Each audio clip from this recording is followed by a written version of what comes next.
श्री कृष्णा, राधे राधे सभी को। आज का जो हमारा टॉपिक है वो है श्री जी की सेवा के लिए कुछ नियम। मैं उनको नियम इसलिए बोल रही हूँ क्योंकि जब हम राधा रानी जब वो बाल स्वरूप में होती है तो हमें कुछ नियमों का पालन ज़रूर करना चाहिए। ज़्यादा नहीं है, बहुत कम है, लेकिन हमें उनका पालन करना चाहिए। ये मेरे भाव है। इसमें आप अपने भाव के अनुसार भी कर सकते हैं, लेकिन जिन भाव को मैं अपनाकर उनकी सेवा करती हूँ, मुझे लगता है कि उससे श्री जी बहुत खुश हैं। ऐसा नहीं है कि आपके भाव, आप जिस भाव से उनकी आप सेवा कर रही हैं वो भाव श्री जी को पसंद नहीं होंगे। बिल्कुल पसंद होंगे, और हो सकता है मेरे भाव से भी ज़्यादा पसंद होंगे। लेकिन पता नहीं क्यों मुझे लगा कि मैं वो भाव भी आपके साथ शेयर करूं, इसलिए मैं बताना चाह रही हूं। तो पहला टॉपिक हमारा जो स्टार्ट होगा वो मतलब बहुत ज़्यादा नहीं है, सिर्फ एक या दो नियम। नियम ये है कि जब बाल स्वरूप राधा रानी हमारे घर में आती हैं तो हमारे अंदर एक भावना ये होनी चाहिए कि श्री जी की जब हम उनको सुबह उठाते हैं शयन से, उठाने के बाद जब हम उनको स्नान के लिए लेके जाते हैं तो वो जो स्नान है वो पर्दे में होना चाहिए। अब बहुत सारे लोगों का कहना है कि वो बच्ची हैं तो पर्दे में क्यों होना चाहिए, छोटी सी बाल रूप ही तो है उनका। देखिए, बाल रूप उनका है, मैं मानती हूँ, बिल्कुल मानती हूँ, बाल रूप में हम सेवा कर रहे हैं, बाल रूप है। लेकिन क्या कभी आपने इस बात पर गौर किया है कि आज तक, अभी तक, क्या आपने कभी बाल स्वरूप राधा रानी या मतलब युगल में, या मैं ये कहूँगी कि बड़ी राधा रानी का आपने कोई भी चित्रपट देखा है जो स्नान करते वक्त उनका आया हो? कहीं भी मैंने तो नहीं देखा। सबसे चलिए ठीक है, मैं इस चित्रपट की बात भी अगर आप छोड़ देते हैं, दूसरी चीज़ एक टॉपिक ये आता है कि बाल राधा रानी हमारी जो है वो बिटिया के रूप में है। लेकिन ये बात सभी जानते हैं और मानते भी हैं कि वो जगत माता भी है।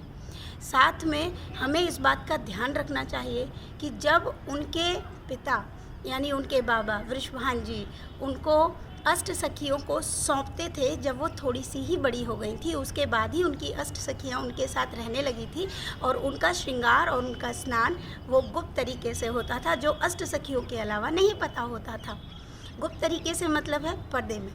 तो उनका श्रृंगार और उनका जो स्नान है वो बहुत ही प्राइवेट तरीके से होना चाहिए।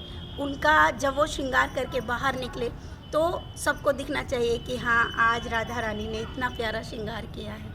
हम उन्हें जो स्नान कराते हैं, कहीं भी कान्हा जी के साथ भी करा देते हैं, बहुत सारे, सभी के अपने भाव हैं। मैंने पहले ही कहा, मैं उनके भाव को बिल्कुल गलत नहीं बोल रही हूँ, लेकिन मुझे लगता है कि राधा रानी को थोड़ा सा प्राइवेसी देना चाहिए, वो बाल रूप में ही क्यों ना हो, क्योंकि ये चीज़ उनको बेहद पसंद है, जो मुझे अब तक तजुर्बा हुआ है, जितना मैं जान पाई हूँ।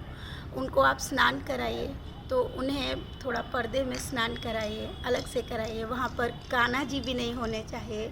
आप उनको फिर श्रृंगार कराइए और उसके बाद उनको खुद का उनका श्रृंगार दिखाने के बाद लड्डू गोपाल के सामने लाना चाहिए।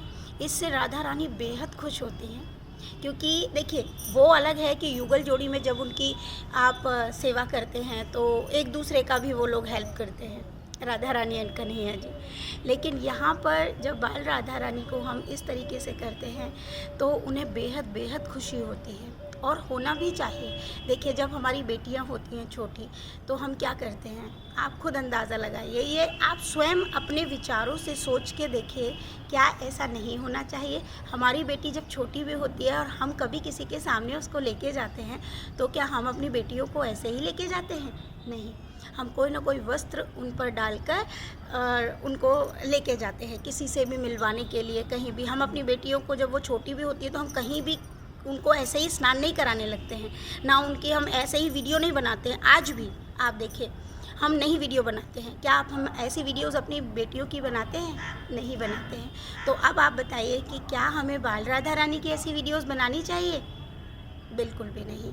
हर जगह बताया जाता है कि युगल स्वरूप में भी जब राधा रानी को स्नान कराया जाता है, उनको वाइट कलर की साड़ी पहनाई जाती है।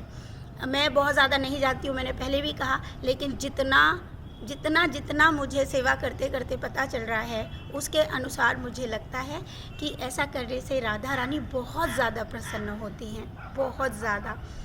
तो हमें ये चीज़ का ध्यान रखना चाहिए कि वो जगत जननी हैं, जगत माता हैं, उसके बाद वो हमारे घर में बाल स्वरूप में हैं। तो याद रखिए कि कितना ज़्यादा हमको उनको केयर और उनकी पसंद का ख्याल रखना चाहिए। बाकी तो आप देख सकते हैं, इसको अदरवाइज़ में कोई ना ले, क्योंकि ये चीज़ मुझे महसूस हुई, इसलिए मैंने इस पर एक वीडियो बनाया। दूसरा टॉपिक हमारा आता है कि हम जब राधा रानी का श्रृंगार कर देते हैं तो उन्हें स्नान का भी उनका एक समय है। जो राधा रानी ने हमें स्वयं इस चीज़ के बारे में हमें जो मार्गदर्शन दिया है, वही चीज़ मैं आपको बता रही हूँ कि 6 बजे तक उनको स्नान करा देना चाहिए, ये उनकी पसंद है। रही कन्हैया की बात, लड्डू गोपाल की, उनका थोड़ा लेट चलता है, लेकिन राधा रानी जी 6 बजे तक शाही स्नान कर लेती हैं, क्योंकि इसके लिए भी संदेश मिला है और वही चीज़ मैं आपको बता रही हूँ। अब इसके आगे मैं एक और चीज़ बताऊंगी शयन की बात, कि बहुत से लोग बोलते हैं कि क्या हम लड्डू गोपाल के साथ राधा रानी को सुला सकते हैं। तो देखिए, हाँ, सुलाने के लिए हम सुला सकते हैं, लेकिन अगर आप ऐसी व्यवस्था भी अपने घर में रखते हैं, अगर आपको लगता है आपके घर में ऐसी व्यवस्था भी है कि आपके पास उनके लिए एक स्थान अलग स्पेशल और बहुत अच्छे तरीके से, लड्डू गोपाल से भी थोड़ा बढ़ जैसे हम बेटियों को लक्ष्मी मानते हैं, कन्या मानते हैं, जगत माता के लिए हमें कितना ज़्यादा करना चाहिए। मेरे ये भाव हैं, ये मेरे पर्सनल भाव हैं, उनके लिए हर चीज़ बढ़कर होनी चाहिए, बढ़कर, अपनी बेटियों से भी बढ़कर, और इवन मैं लड्डू गोपाल से भी बढ़कर उनका सोने का स्थान भी बहुत स्पेशल होना चाहिए। अगर हम अलग से उनको स्पेशल तरीके से शयन कराएंगे तो मुझे लगता है राधा रानी और ज़्यादा आप पर कृपा बरसाएंगी। लेकिन इस बात को मैं बार बार इसलिए दोहरा रही हूँ कि बहुत सारे लोग बोलते हैं अरे ऐसा थोड़ी है, हम वो बच्ची तो हैं, अरे बच्ची तो हैं, लेकिन क्या हमें इस बात का ख्याल नहीं रखना चाहिए कि बच्ची के साथ साथ वो क्या हैं? इस बात का भी हमें ख्याल रखना चाहिए। पब्लिकली कितनी चीज़ें राधा रानी के साथ होनी चाहिए। लड्डू गोपाल ठीक है, बाल रूप में है, हमारे बेटे के रूप में हैं, उनके साथ हम बहुत ज़्यादा चीज़ें हटखेलियाँ कर लेते हैं और वो शरारती भी हैं, लेकिन राधा रानी उनके मतलब विपरीत बहुत ही अलग हैं, बहुत करुणामयी के साथ साथ वो बहुत शर्मीली स्वभाव की भी हैं। तो इस बात का भी हमें ख्याल रखना चाहिए। तो ये तो है श्री जी की सिंपल सेवा के बारे में। एक और इसमें प्रश्न आता है, क्या हम लड्डू गोपाल के साथ ही उनकी थाली भी लगा सकते हैं? जी बिल्कुल, ये हम कर सकते हैं, क्योंकि लड्डू गोपाल के साथ खाए हुए उनकी थाली को राधा रानी स्वीकार करती हैं, तो उस थाली में वो भोजन कर लेती हैं और उनको बेहद खुशी भी होती है। तो ये तो बस 3 से 4 पॉइंट्स मेरे थे जिसे मैं बताना चाह रही थी। तो इस बात का ध्यान रखें, अगर आपको पसंद आए तो, अन्यथा जैसे आपके भाव हैं आप उस भाव के अनुसार अपनी लाडली को खूब सारा प्रेम करिए। राधे राधे।